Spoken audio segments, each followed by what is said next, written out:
My name is Dr. Nina Seega. I'm the director for the Center for Sustainable Finance at the Cambridge Institute for Sustainability Leadership. I've had a career in two parts. The first half was spent in the City of London, doing a variety of risk roles for investment banks. And the second half has been at the University of Cambridge, looking at sustainability and resilience of the financial system.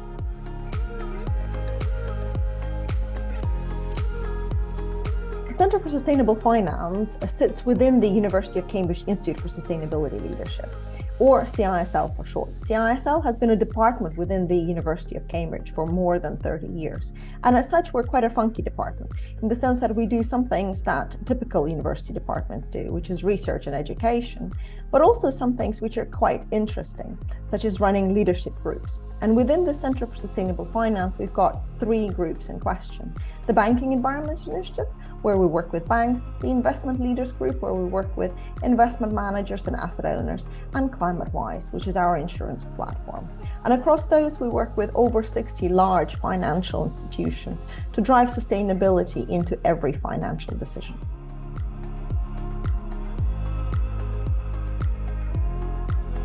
So effectively, if you think about the entire sustainable finance ecosystem, what we're looking to do is to not only look at the policy and the regulatory agenda, which means providing a supportive policy framework to drive finance into sustainable investments, but also to green finance, to bring an understanding of how environmental sources of risks are mainstreamed within every financial decision. So we work with different types of policymakers and regulators to achieve that. But we also work with individual financial firms through our leadership groups in terms of creating and providing tools for financial firms to help them on this journey. So tools such as within the Bank 2030 concept, we looked at how to create a client relationship guide into having conversations around climate. Or we're currently doing quite a lot of work on incorporating nature-related financial risks into mainstream risk frameworks. And we're doing that together with banks, investment managers, but also with insurance companies.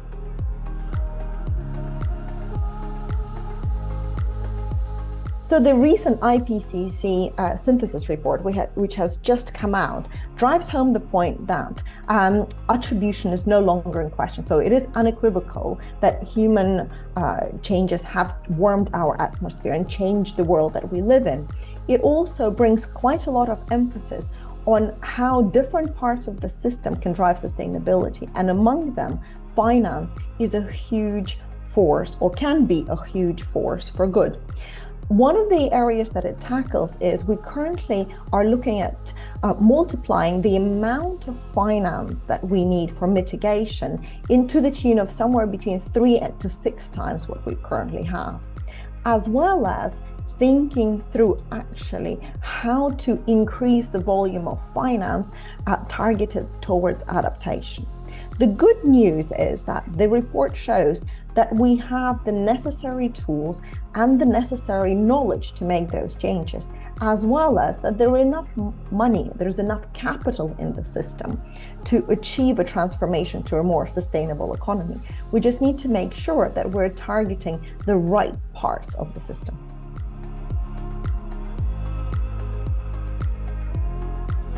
So if we think about how to drive capital towards a sustainable economy, we need to think about it in terms of two ways. The first one is thinking through how do we green finance as a whole, and that includes some thoughts around the policy making and the regulatory agenda and how we can have supporting and stable regulation driving us in place. The other part of that conversation is thinking through what kind of environmental source of risk do we have sitting in our mainstream financial portfolios, where those risks are and how they can be understood, measured, managed and mitigated. The second part is actually looking at the opportunities. And that's the really interesting bit. So thinking through where does finance need to flow, whether it be into more renewable technologies, but also thinking through how to drive finance towards the decarbonization of industrial systems. And one of the biggest issues that we potentially need to address right now is actually how to get private and public finance to work together much better to bring finance where it's needed most, and that is in emerging markets.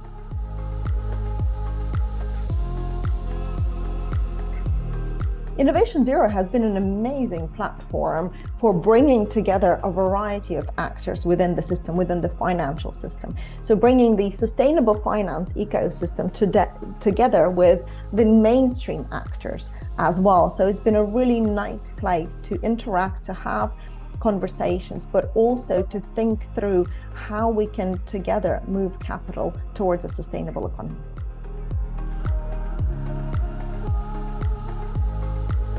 I think if I had one key message, it would be around the fact that we do have the understanding, the tools and the knowledge to change practices today.